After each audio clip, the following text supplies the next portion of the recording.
जय हिंद साथियों, हमारे शरीर के पर्यायवाची शब्द है।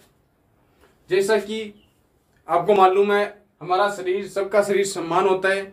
बाहर से एक कोई का ब्राइटनेस होता है तो कोई का डार्क होता है, लेकिन अंदर से सारा शरीर यानी तंत्र का तंत्र, श्वसन तंत्र, हृदय सब समान होता है। और इसी को उदाहरण देते हुए और शरीर की इसी समानता को देखते हुए तुलसीदास बन गए।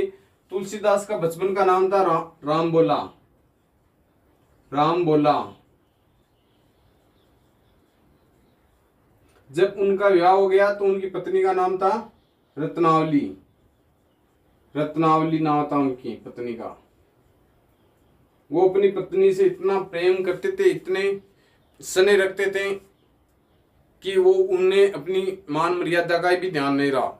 जब उनसे विवाह हुआ और कुछ दिनों बाद जब वो अपने मायके चली गई थी, उनकी पत्नी रत्नावली, जब रामबोला की पत्नी मायके चली गई, तब 2-4 दिन बाद वो इतने बेचैन हो गए थे उनसे मिलने के लिए। वो भी अपने ससुराल चल दिए और चलते चलते रास्ते में इतनी बरसात आई और नदी उफान पर हो गई कि रास्ते में एक नदी पड़ी। उस नदी को पार करने के लिए भी उन्हें पता नहीं था और वो इतने बेचैन हो गए कि नदी को पार करते वक्त भी एक लाश थी, लाश के सारे वो नदी को पार कर गए। फिर रात को देर में पहुंचे तो पता चला कि उनके घर वाले सब सो चुके थे और दरवाजा भी बंद था, लेकिन वो इतने बेचैन थे मिलने के लिए कि किसी न किसी तरीके से वो रत्नावली से मिलना चाहते थे। लेकिन जब उन्हें कोई उपाय नहीं सूझा तो फिर वो घर के पीछे जाकर देखा तो उन्हें एक खिड़की की तरफ एक रस्सी लटकती हुई दिखाई दी। वो रस्सी नहीं बल्कि वो हकीकत में एक सांप था जो लटक रहा था। जब वो उस सांप के सारे रस्सी समझकर वो पकड़कर ऊपर चढ़ने लगे उस रस्सी के सारे, तो फिर वो इसी शरीर के समानता का उदाहरण देती है। जब तुलसीदास जी की पत्नी रत्नावली ने उन्हें उदाहरण देकर समझाया तो वो रामबोला से तुलसीदास बन गए।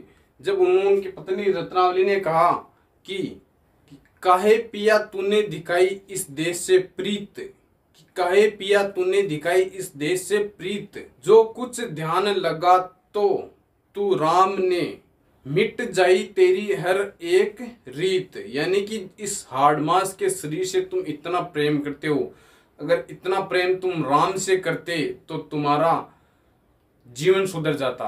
और इसी को सुनने के बाद राम बोला नहीं होकर तुलसीदास बन गए, तुलसीदास।